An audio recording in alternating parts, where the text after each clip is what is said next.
Today's guest is Vineeta Greenwood, the co-founder of Wholegrain Digital, a brilliant planet-first WordPress agency that definitely share my belief that communications and great user experiences are crucial for sustainable brands to push the sustainability movement forward. Now, Vineeta is one of the true pioneers of the purpose-driven agency space that Enviral operates within. And I think that the company goes back 16 years now in its various forms. I did a little intro to Vineeta at the start of the recording, so I'll let that do the talking. But I wanted to note that it is just such a rare skill that people have the ability just to walk into a room and just brighten up everybody's day. And that energy is something that Vineeta definitely has, along with her partner Tom, who's also the co-founder of Wholegrain. Both their technical and strategic know-how and their eye for detail for just doing things differently is just a major reason for Wholegrain's success. And I can't wait to see what Wholegrain do throughout the rest of the year. So without further ado, Vineeta Greenwood. Vineeta, so happy to have you on today's episode. The beating heart of this little agency community that we've got. I genuinely believe that yourself, Tom, and Wholegrain, friends. We've had a few different in-person drinks together, which is nice, and we've worked on some projects together with our clients. So I think that we could be chatting for about 6 hours on this episode if we wanted to, but we're not going to. We're going to spend about 35 minutes to 40 minutes. And it's great to have you on the Shifting Narrative podcast. Thanks for having me. No worries at all. Well, look, I've got no real agenda on this episode because I think we've got so much to explore. But I was just having a think about half an hour ago, and I was just thinking about yourself and Wholegrain, and I wanted to try and boil it down to one word, and that one word was kind. To me, that is the best word to use when it comes to yourself and Wholegrain, and obviously your lovely partner Tom. Kind to the planet, kind to yourself, kind to your employees, kind to digital, kind to animals, kind to the whole communications industry. And I just really truly believe that you might be one of the kindest people, one of the most upbeat people I've met in this industry. So I'm really intrigued to know where that kindness came from. Where has the Vineeta persona come from? Like, what's your journey been? I'm intrigued. It's a privileged journey. I've been very lucky all my life, touch wood. Things have gone my way, and there's been lots of opportunities that have come my way, and I have taken them. I'm not saying I haven't had failures. There's been epic failures, but there's so much learning from those failures as well. So I think the journey's been a long one, and some of them have felt like hard slogs, like the early years of starting Wholegrain, and when I just moved to the UK. Those milestones felt like massive points when they were happening. But when I look back, there's so much learning from them that I wouldn't have it any other way. Yeah. So which part would you like me to go into? Tell us about that. Where do you want to start? Like, I often look at where I've got to with Enviral, and I can literally pinpoint certain memories from when I was like even 7 or 8 years old. Like, where did you grow up? And I guess what's your journey up to Wholegrain? And let's talk about Wholegrain after that. Yeah. I was born in Dubai. I grew up in Mumbai, until I was 22. And then I came to the UK for my master's for space environment and radio frequency engineering, because I've done electronics engineering in my background. But if I was to go back as a kid, I think my essays and my school homework, everything would revolve around the amount of rubbish I would see on the streets in Mumbai. I would get really worried about how things were being handled and where this rubbish was going to go, which I saw on the corners of the streets piling up. Every now and then it would disappear, and I'd be like, where did it go? What happened to it? And I'd ask questions that kids would be like, not that bothered about asking. And I think my teachers thought I was a bit of a pain. But it was important to me to know where it was going. And asking questions like, if there's electricity cut off for a day, why did it happen? Or if water's cut off, we had rationing for water, for electricity, and there was this moment to think about what it's going to be like when I grow up. And my grandmother told me not so long ago that the thing that she used to worry about was I was carrying all this stress of what's going to happen later.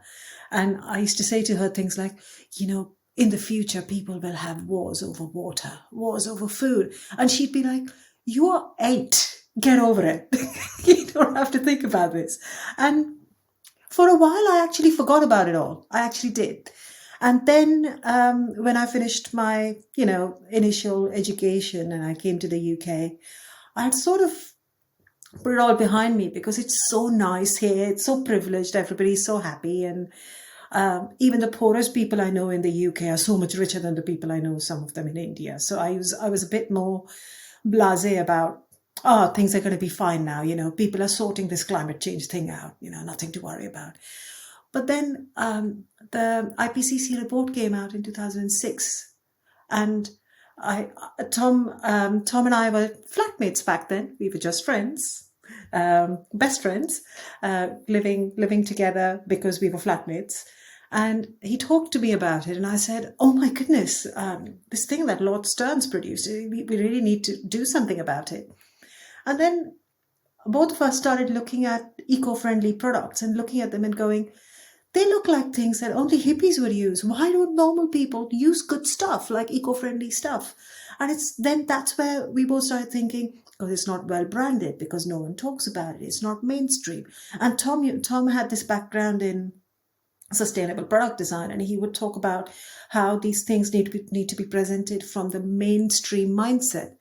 And I was like, what is mainstream mindset? Who is mainstream?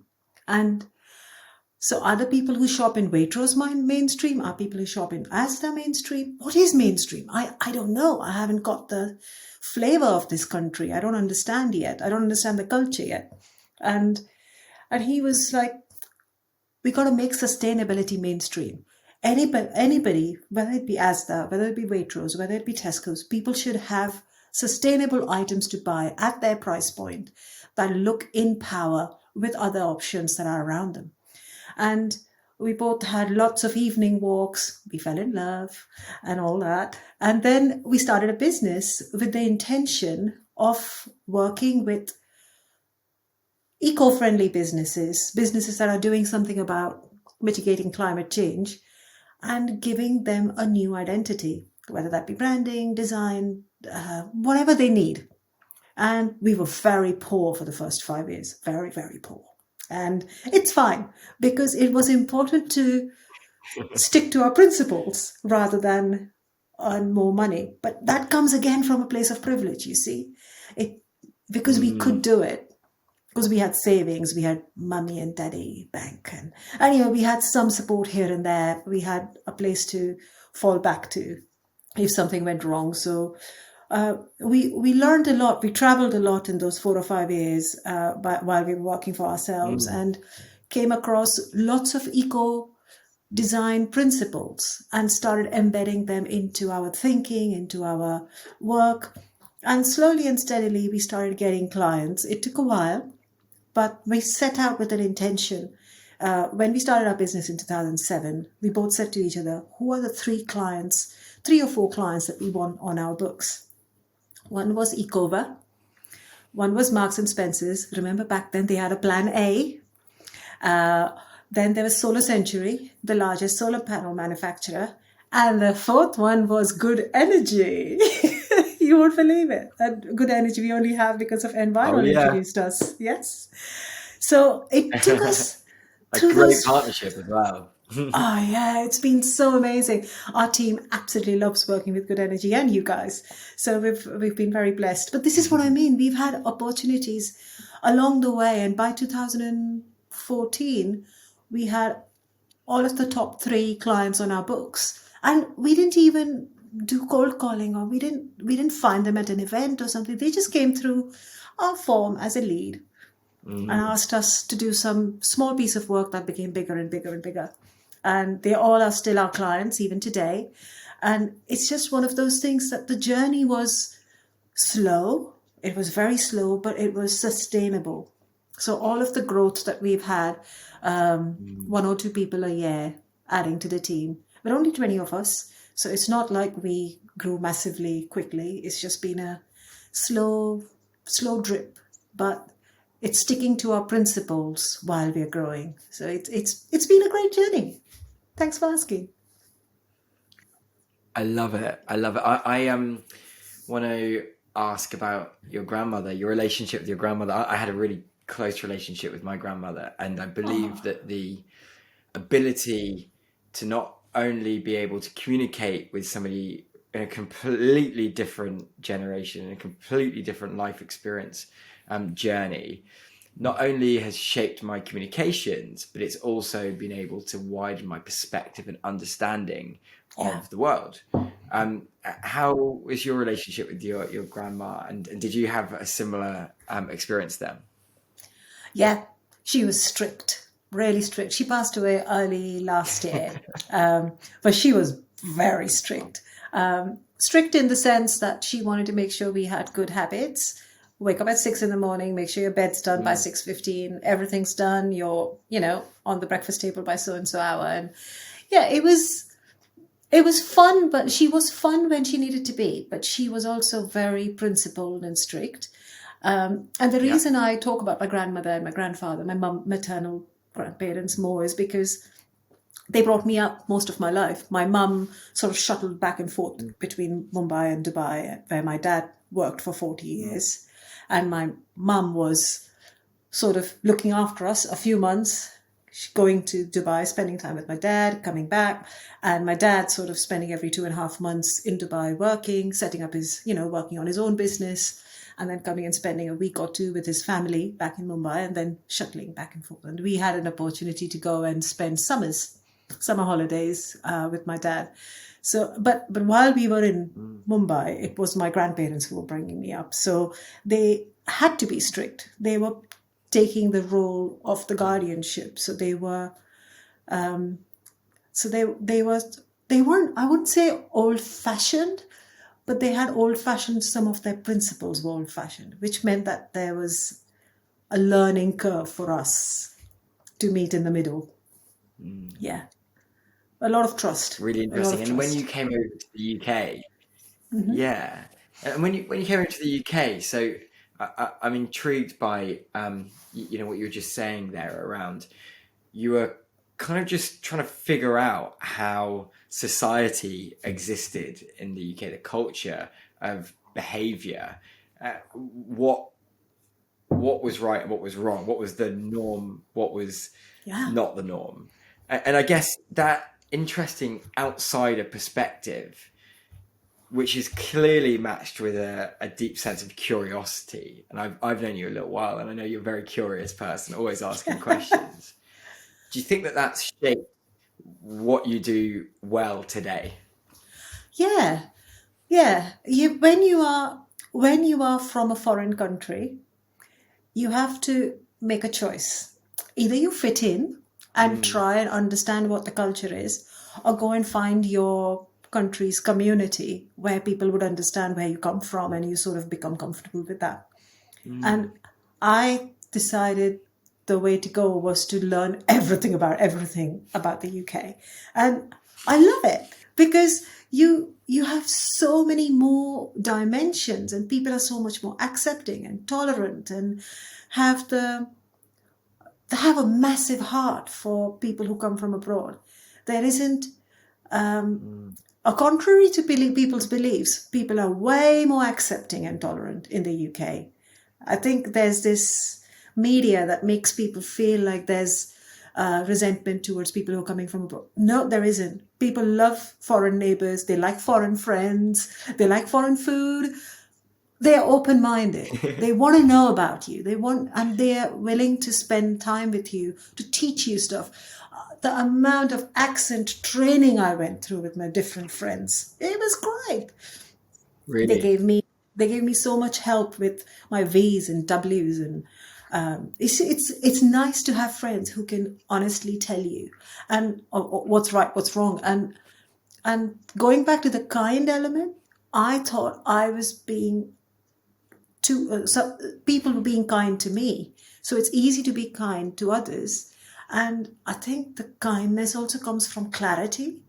People are very clear with me, which was kind, rather than sort of say, oh, she's a bit weird, isn't she? Well, she is. But the point is that they were clear when I wasn't doing something Weird is by the different and book. different is cool. You've got to remember that. Weird is Yes. different, different is cool.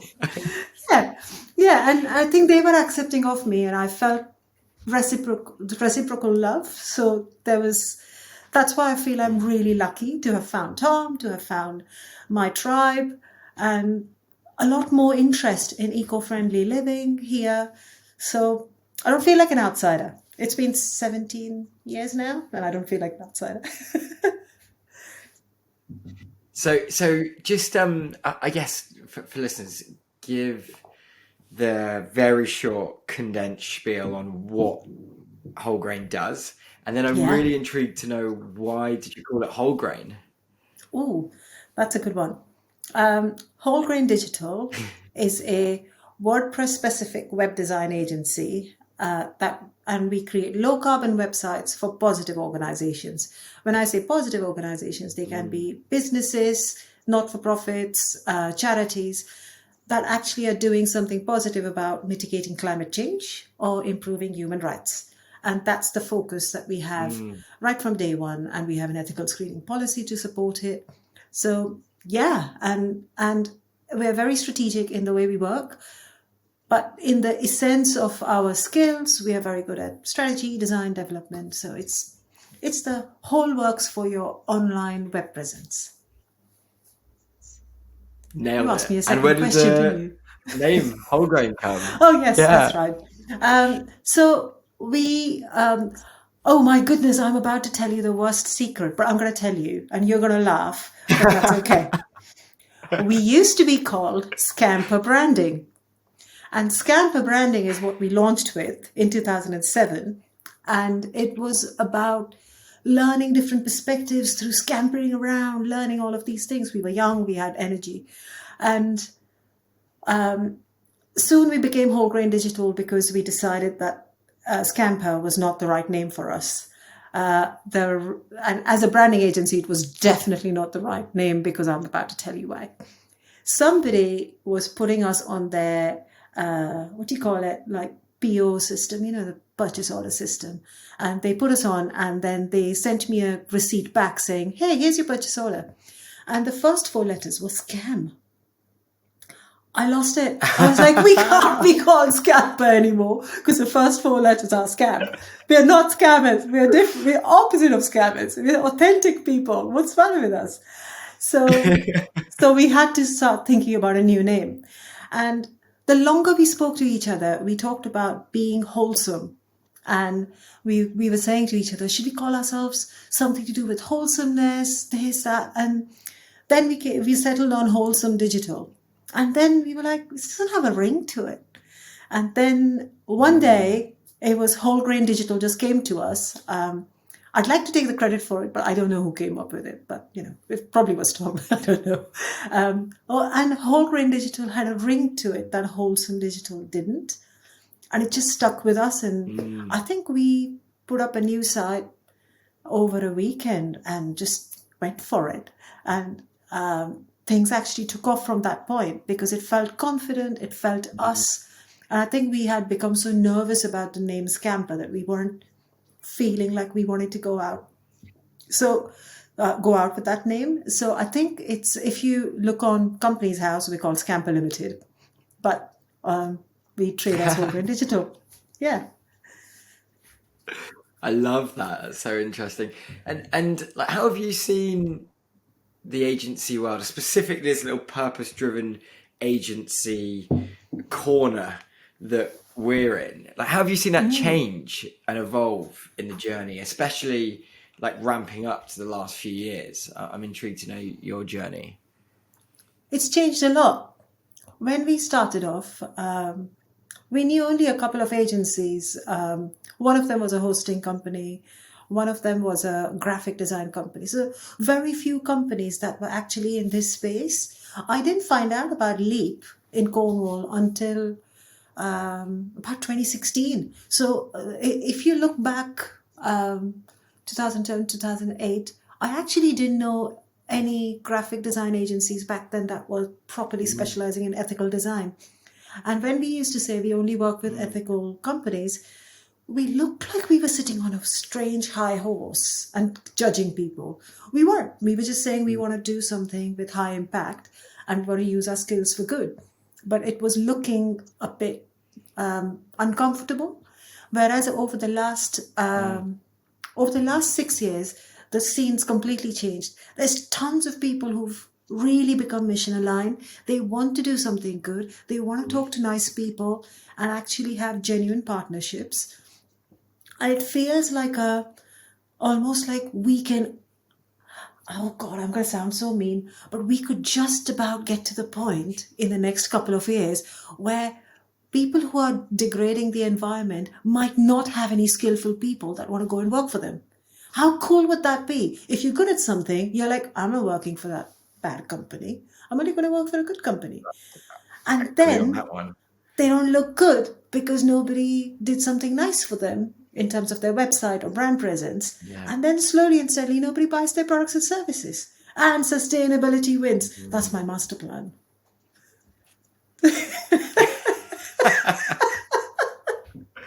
I think it's a great master plan. I love that. Let's do it. But you've seen it. Like we've seen the fact that our industry is getting a huge amount of attention from people who are considering how they spend a third of their life, which is at work. Yeah. Like, what purpose does that have? What legacy are they leaving in their kind of employment journey? And ultimately, of course, money is a needed thing. Of course, culture and accessibility is an important thing. But the fact is that when we've had a very huge global shift from things like the pandemic, where people are starting to question why they exist, it's leading to purpose winning. And you've got large organizations who are just investing so much time, money, energy to retaining employees. Yes. And trying to like not just put in that like really standard perk that you kind of see, you can have your birthday off kind of thing, or a charity donation every once in a while. You're seeing people really looking and understanding what they need to do to make happier, healthy workplaces with a product or service which actually benefits the world. And when you've got the next generation coming into the workforce who are demanding that, it's a very exciting place to be. I think 71% of the employees, candidates, want to work in a sustainability focused business, as in a business that is putting sustainability, people and planet first above profit. And that's 71% today. I think by net zero target of 2030, I think they will be 100%. They wouldn't want to work for somebody who's not doing something good. And that's how it really should be. And I think by then my master plan might just have worked. So I'm intrigued to know, I guess, two things. Who is your target audience? Like you've just mentioned 4 really impressive organizations, and it's great that you're still working with them. But like, who is your like ideal company to work with or organization to work with? And then on top of that, I'm good at asking double questions today. Sure. On this, starting to get pretty dark Friday evening. What's the most common piece of advice you give to those audiences? Yeah, what's your most common piece of advice you give to clients? The top clients that I think, it's hard to say who else we could have through the door, but I know and that's not going to happen. But I'd say Tesla would be a pretty high client. It would be pretty amazing to work with Tesla. I know they have all in-house people, so they're not coming to us and they only hire American agencies. You just want a freebie, don't you? You just want a free car. Would be nice. And the other one was Good Energy and is still Good Energy. We're so grateful to have them because they are creating their own infrastructure. And that's very rare. There's lots of renewable energy tariffs, but somebody who's got their heart in it is very rare. And Good Energy still stands on the top of the list there. So I'm just ever so grateful that they work with us. Yeah. And what's the most common piece of advice you give to your wider clients? Yeah.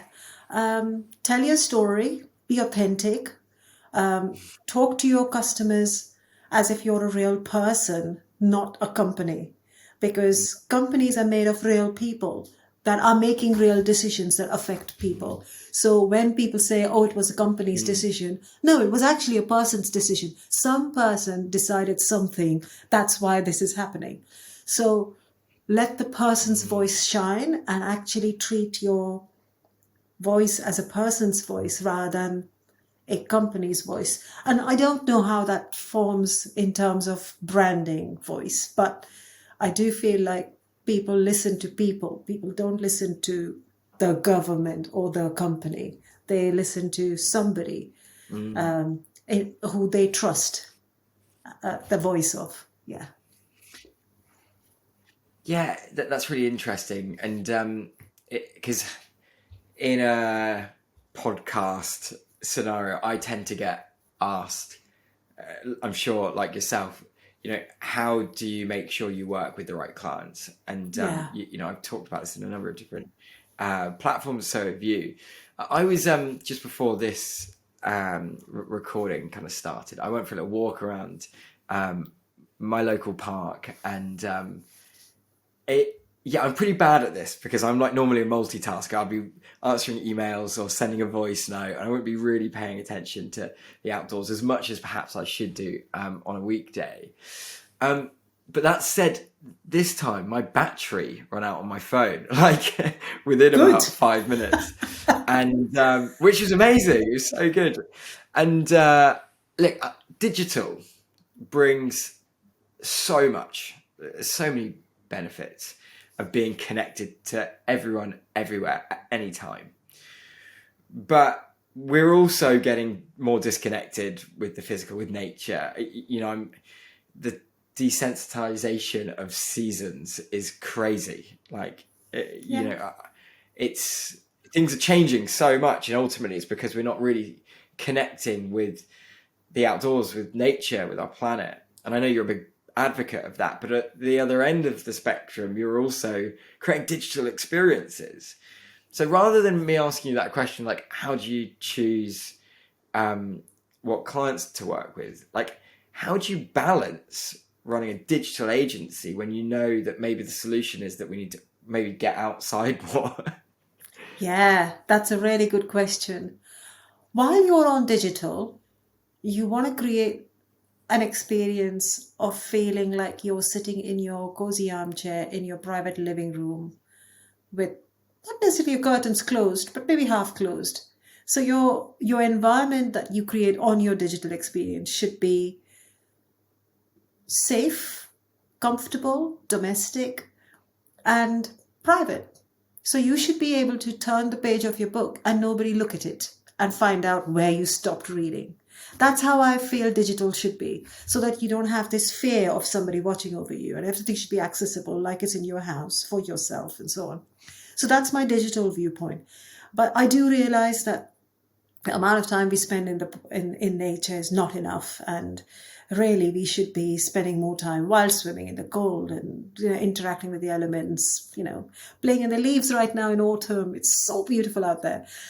To balance, I sometimes take the whole day off digital. So I'm not Jewish. I was brought up as a Hindu, but I came across a friend who told me about Shabbat, and she said they, as a family, don't touch any electronic devices on Saturdays, and I've done two since then.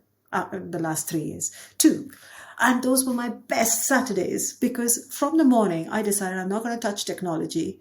I took my bike, went to a local cafe. They cooked me a nice breakfast. Then I cycled to the beach, jumped in the sea, cycled back, got tired, fell asleep. And I actually fell asleep because I hadn't seen any blue screen since morning. Also, I had touched the television or anything. And in the evening, I just went for a walk, knocked the door off a friend and said, "Do you want to go for a walk?" It was like a real exhilarating day. And I got so much done. Lots of chores done as well around the house. And I just realized we need to do more, give ourselves a permission to take time off digital and just say, so what? I'll respond to all of my Signal or whatever, WhatsApp or whatever messages I'll respond to them tomorrow.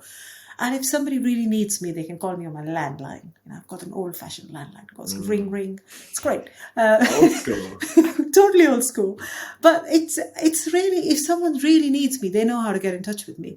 But leaving the phone at home and just going for a walk sometimes can induce anxiety. It's weird because it's a part of you. And you want to take it with you. And I make up excuses like, oh, I want to measure how many steps I've walked. It doesn't matter. I know the walk. I know where I'm going. I've walked that a million times. So I think you have to train your mind to just go, no, I'm not going to take my phone along. See how it feels. Actually look up. Relax my eyes, looking at things in the distance, 40 meters away, hopefully. And really get a sense of the temperature and feel it. I can talk about this all day long, but that is something that I try to do more and more of.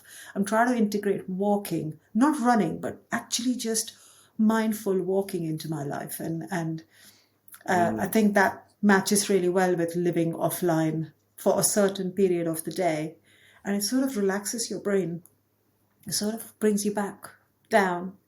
It forces you to just go, well, nothing needs attending to right now. The phone's not here. Can't do much about it. Yeah. Yeah. There's a really good book called Do Walk. Do you know the Do books and Yes. the Do lectures? Yes. But there's a really great book called Do Walk. If you haven't read it, I'll send you a copy. It's amazing. Oh, yes. It's a creative director in New York, and she's walked every single morning for like over 4 years. Oh, and wow. It's basically her journal and her journey on what she's gained and benefited from just the motion of walking. And it's really, really interesting. And ultimately that's where inspiring ideas or understanding how you can overcome certain boundaries, which within business, there's normally a number of them every single day, if not every single hour.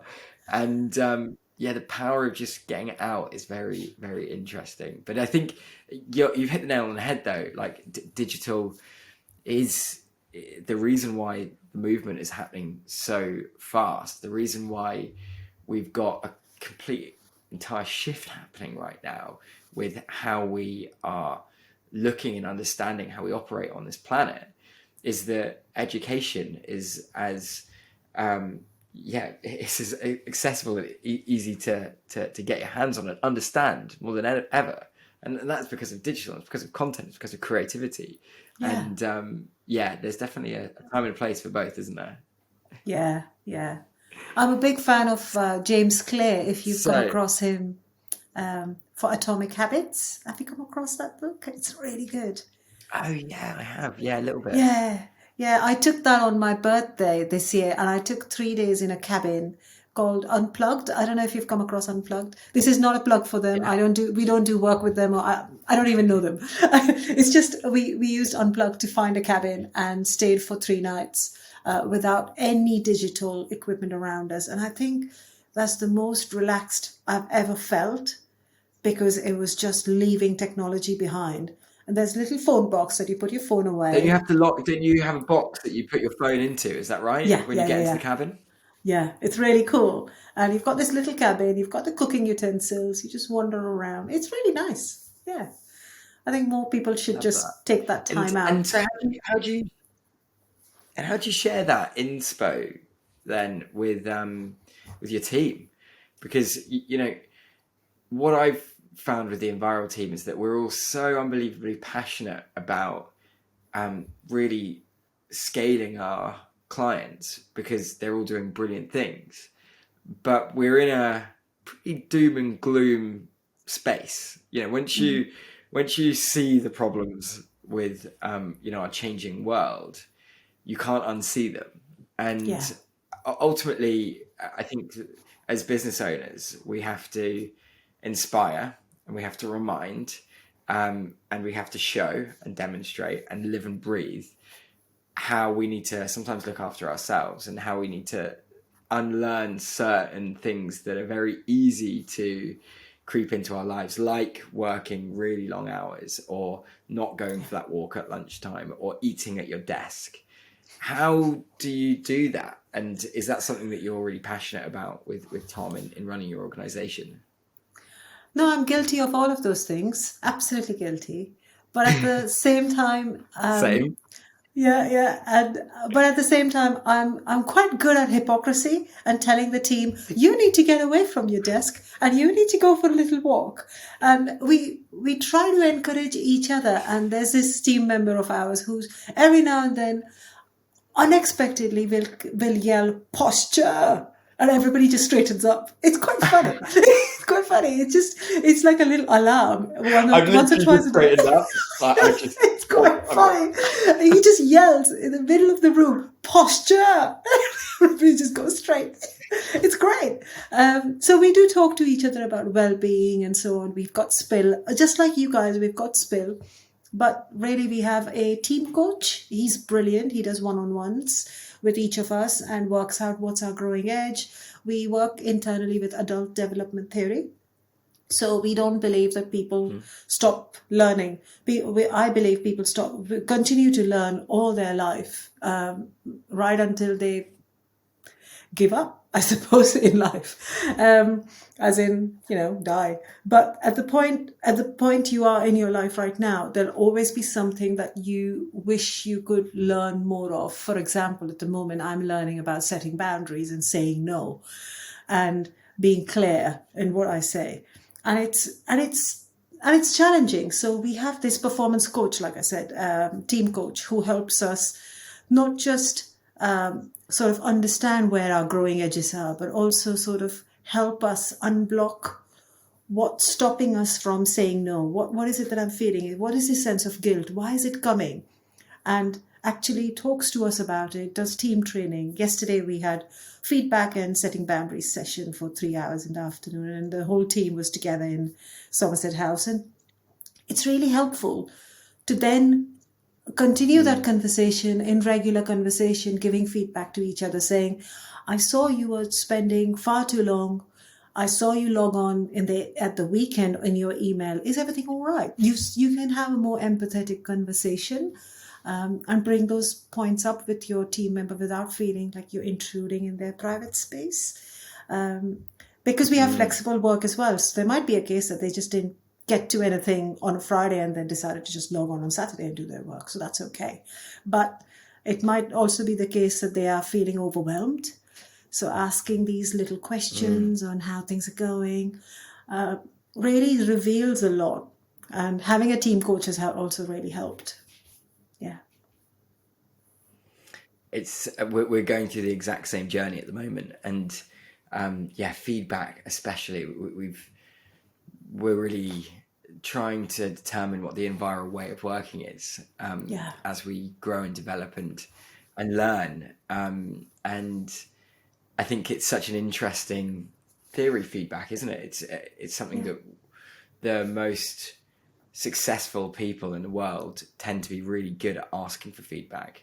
Yes. And there's obviously different types of feedback, from coaching feedback to appreciative feedback, and the push-pull approach to feedback, especially when you might have founded a company, is something that is it can be a real amazing ripple effect benefit.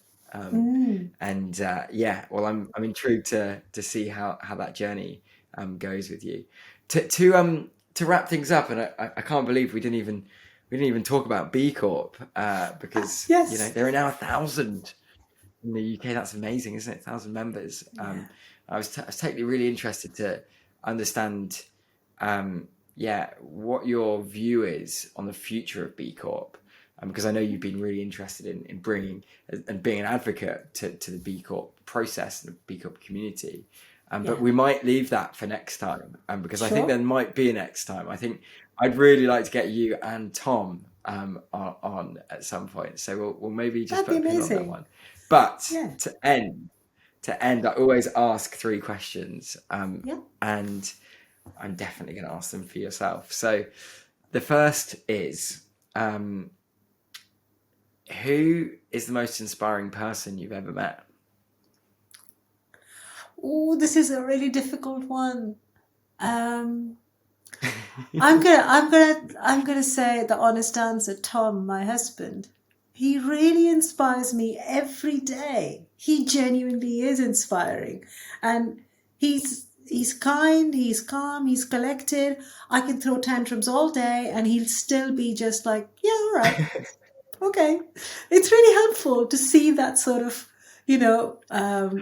be able to somebody just get you. And so I feel inspired by him and his thoughts, and he helps me. So it inspires me to be a better person. So, Tom, you can get out of the corner now and not. No, he's not. Vineeta for not. I agree. By the way, I just think he is one of the most amazing people. He's a true visionary.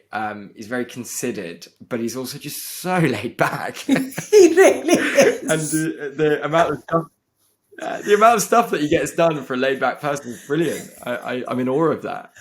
Yeah, he fiddles about a lot. He spends a lot of time just sort of going, but it's all going on there. So the second question is, if you were to recommend a book or a podcast, what would it be? Book would be, like I said, James Clear, Atomic Habits. It really is about making small incremental changes in your life that then make you a better person in the long run. Podcast, I really like Akimbo by Seth Godin. I really like Seth Godin, and I think he's got always nuggets of wisdom that I can take away with me. So yeah, those 2. He did the Purple Cow, didn't he? Is that right? Have you read that book by Seth Godin? Yeah. So. And I think the concept of that was that he was on a train and he was looking out the window and there was loads of cows in loads of fields and they just weren't standing out. And his perception of, if you want to stand out as a business, is you've got to be the purple cow, because if there was a purple cow in the field, you'd notice it straight away. Which, it's an interesting one, isn't it? There's a lot more to that book, so definitely read it. It's a really good book. There's some really good books on how to make your tribe. Yeah, he's got some really good books on how to make your tribe and leadership as well. So I think he's also forming the Carbon Almanac at the moment. The Carbon Almanac is about getting all of the amazing thinkers, designers, artists together to think of how we're going to tackle climate change. And he's got more angles to, more perspectives to him. And I don't think I engage with it enough, but I have only 24 hours in the day.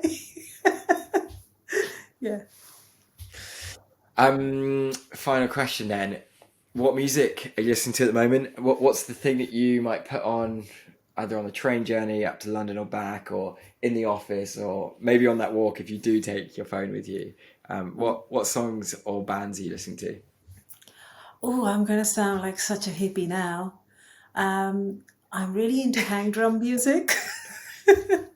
And Oh yeah, my, can't explain yeah, it.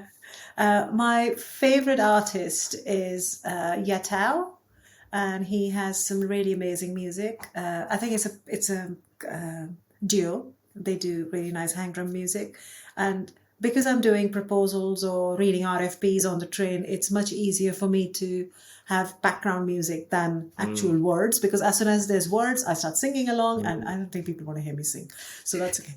And the other artist is Alex Daff, and his the song I really play when I'm walking around in the forest and so on is, unless I'm listening to birdsong, of course, is Just Fly. I think it's a 15-minute track. Okay. And it's a nice timer for me to say, this loop was 15 minutes. Easy to do that when you have something that you know is going to finish in 15 minutes. Yeah. Well, this weekend I'm going to listen to that, so thank you for sharing that. Vineeta, as always, it's an absolute pleasure to spend time with you and to chat. I honestly can't wait to see what happens with Whole Grain moving forward. I can't wait to do more work with you, and I just think you're doing brilliant stuff. So, big ups. Thank you for having me, and I've really enjoyed this chat. Can't wait to do it again. What a legend. So many takeaways in this episode for people needing inspiration to either join a purpose-driven agency, start a purpose-driven agency, or start operating with sustainability at the core of their business and personal lives. And Vineeta definitely shares my perspective that we need to make sustainability mainstream. We need to do that through clear communications and design and user experiences. But we also need to do that through considering the small details. And both Vineeta and Tom have been part of a pioneering group of people creating eco-design principles. And that is a really interesting thing, because the thing that most people don't see having a footprint on the planet, like the choice of color palette or image layout on a website, and through having a different attitude to looking at activations like website design, just shows that almost any action can be evolved to do less harm. So I think I'm definitely going to have to get Tom, Vineeta's partner, on another episode in the future. So yeah, maybe we should even bring in some other pioneers in the purpose-driven communication space. So yeah, definitely follow Shifting the Narrative on Instagram, or either myself or Enviral on LinkedIn, and you should see how that one progresses, and maybe we can bring some more people into the fold. Thanks for listening, everyone. Over and out.